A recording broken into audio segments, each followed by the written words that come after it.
अस्सलाम वालेकुम अजीज़ बच्चों। आइए आज हम मश्क सेट नंबर 4.3 हल करते हैं। सवाल है आपका कि अगर a बटे बी बराबर 7/3 हो तो दर्ज झेल निस्बतों की कीमत मालूम कीजिए। हमारे पास जो है निस्बत मालूम करना है 5a जमा 3b बटे 5a नफ़ी 3b।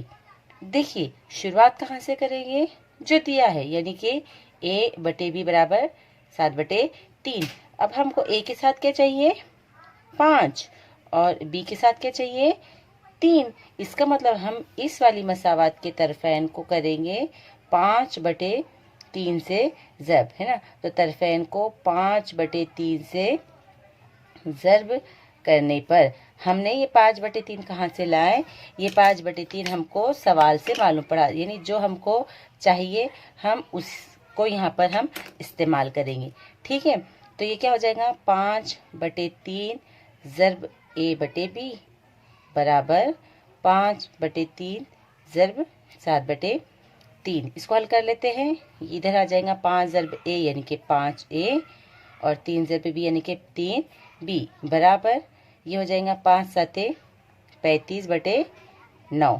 ठीक है, अब हमको देखो सवाल में क्या चाहिए, ऊपर जमा है और नीचे नफी है ना, यानी ऊपर अमले तरकीब हो रहा है और नीचे अमले तफसील। तो हम जो हासिल हमारे पास मसावत आई यहाँ पर लगाएंगे अमले तरकीब और तफसील। हमको ये तलाश करना है प्यारे बच्चों कि हमको कौन सा अमल यहाँ पर लगाना है, और ये हमको कहाँ से पता चलेगा, सवाल से। ठीक है, तो अमले तरकीब और अमले तफसील से सवाल की नौयत पे गौर करते हुए हमने यहाँ पे ये अमल लगाए।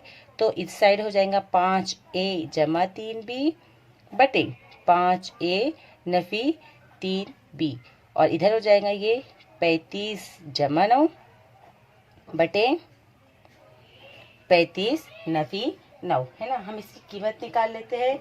35 में हम 9 की जमा करेंगे तो हो जाएगा 44 और बटे 26। अब ये निस्बत मुख्तसर हो सकती है क्या, हाँ देखो हम इसको मुख्तसर कर सकते हैं। हम 2 से तकसीम करेंगे तो ये हो जाएगा 2 1 2 2 3 6 2 2 4 2 2 4, है ना। ये तकसीम मुख्तसर करने के बाद हो गया 22/13। तो यह आया हमारा जवाब। इस तरीके से आप इस सवाल के दूसरा, तीसरा और चौथा ज़िमनी सवाल भी आप हल कर सकते हैं। बहुत आसान है। देखिए हमको पता करना है 2a का मुरब्बा जमा 3b का मुरब्बा बटे 2a का मुरब्बा नफ़ी 3b का मुरब्बा, है ना। हम वापस शुरुआत करेंगे a बटे b से। a बटे b हमारे पास सवाल में दिया गया है 7/3। अभी हमको यहाँ पे a के भी साथ मुरब्बा चाहिए और b के साथ भी मुरब्बा, तो मैं यहाँ पे करूँगी तरफैन का मुरब्बा। तो ये हो जाएगा a को 2 बटे b को 2 बराबर 7 का मुरब्बा 7 7 49 बटे 3 3 9, है ना। हमने जो अमल किए मैं उसको यहाँ पर लिख लेती हूँ ताकि आपको याद रहे कि तरफैन का मुरब्बा करने पर। ठीक है, अब a के साथ ज़रीब कितना है 2 और b को 2 के साथ ज़रीब कितना है 3। तो हम यहाँ पे करेंगे तरफैन को 2/3 से ज़र्ब करने पर, है ना। ये आपको समझ में आया क्या कि हमको ये कैसे पता चलेगा, ये हमको सवाल से पता चलेगा कि हमको किससे ज़र्ब करना है। तो ये हो जाएगा 2/3 ज़र्ब a को 2 बटे b को 2 बराबर 2/3 ज़र्ब 49/9। हम इनका ज़र्ब कर लेते हैं। ज़र्ब कर लिए हमने। 2 1 को 2 बटे 3 b को 2 की कीमत आ गया 98/27। अब हमको सवाल में दो क्या लगाना पड़ेगा, सवाल की नौयत से हमको यहाँ पर भी लगाना पड़ेगा अमले तरकीब व तफसील से, है ना। हम दो तरफेन पे अमल करते हैं अमले तरकीब व तफसील करने पर या करने से। तो हमारा इधर आ जाएगा ये 2 a की कुव्वत 2 जमा 3 b कुव्वत 2 बटे 2 a कुव्वत 2 नफ़ी 3 b की कुव्वत 2, और बराबर की अलामत की इस जानिब भी हम करेंगे 98 जमा 27 बटे 98 नफ़ी 27। इसको हल करते हैं हम। जमा करने पर हमारा जवाब आया 125/71। अब ये दोनों भी किसी के दोनों का भी कोई मुश्तरक ज़ाफ नहीं है, यानी इसके आगे ये निस्बत मुख्तसर तरीन सूरत में अब नहीं तब्दील हो सकती। तो यहाँ पर आके हम रुकते हैं। सवाल नंबर 2 देखते हैं हम कि अगर 15 इक्वल 2 जमा 4 बी इक्वल 2 बटे 15 इक्वल 2 नफी 4 बी इक्वल 2 बराबर 47 बटे 7 हो, तो हमको ये 4 निस्बतों की कीमत तय करना है। देखिए बच्चों, सवाल बड़ा इंटरेस्टिंग है। आपको हल करने के लिए क्या याद रखना है कि सबसे पहले हम निस्बत ए बटे बी मालूम करेंगे। जब तक ए निस्बत बी नहीं आएंगे तो हम बाकी निस्बतें मालूम भी नहीं कर सकते। तो इसका हल किस तरीके से करेंगे हम, जो दिया है हम वहां से शुरुआत करते हैं। हमारे पास दिया गया है कि 15 इक्वल 2 जमा 4 बी इक्वल 2 बटे 15 इक्वल 2 नफी 4 बी इक्वल 2 बराबर 47 बटे 7। सबसे पहले आपको ये समझना चाहिए कि इस तरह के सवाल हल करने के लिए हम सबसे पहले दी हुई निस्बत के ऊपर हम लगाते हैं अमले तरकीब व तफसील, है ना। ये क्यों लगाते हैं इसकी वजह भी मैं आपको अगली स्टेप में बताती हूँ कि ये अमल करने की वजह क्या होती है ना। देखो, हमारा शुमार गोइंदा है ये पूरा वाला, आप ध्यान से देखेंगे। ये स्टेप बहुत इंपॉर्टेंट स्टेप है, हम लिखना बहुत इंपॉर्टेंट है। पहला हमने लिखे शुमार गोइंदा 15 इक्वल 2 जमा 4 बी इक्वल 2, इसमें हम जमा करेंगे नसबनुमा। नसबनुमा था हमारे पास 15 इक्वल 2 नफी 4 बी इक्वल 2। अब नीचे हम शुमार गोइंदा और नसबनुमा की करते हैं तफरीक। तो मैंने पहले शुमार गोइंदा लिखी 15 इक्वल 2 जमा 4 बी इक्वल 2, और ये नफी कौन सी है, अमले तफसील की, है ना। ये नफी आपके पास कौन सी वाली है, अमले तफसील की, और उसमें हम इसकी तफरीक करते हैं। तो ये 15 1 इक्वल 2। अब यहाँ पे देखो नफी है। अब हम जानते हैं कि जब हम नफी को नफी से जब देते तो अलामत क्या हो जाती है, जमा 4 बी इक्वल 2, ठीक है। और बराबर इधर हो जाएगा ये 47 जमा 7 बटे 47 नफी 7। अब देखो हमने ऐसा क्यों किए थे, आप यहाँ कॉल करो। देखो ये है जमा के 4 बी इक्वल 2 और ये है नफी के 4 बी इक्वल 2। तो ऊपर हमारे तरकीब करने से ये दोनों यहाँ पर जमा 4 बी इक्वल 2 में से नफी 4 बी इक्वल 2 गए, तो ये खत्म हो जाएगा और बचेगा 0।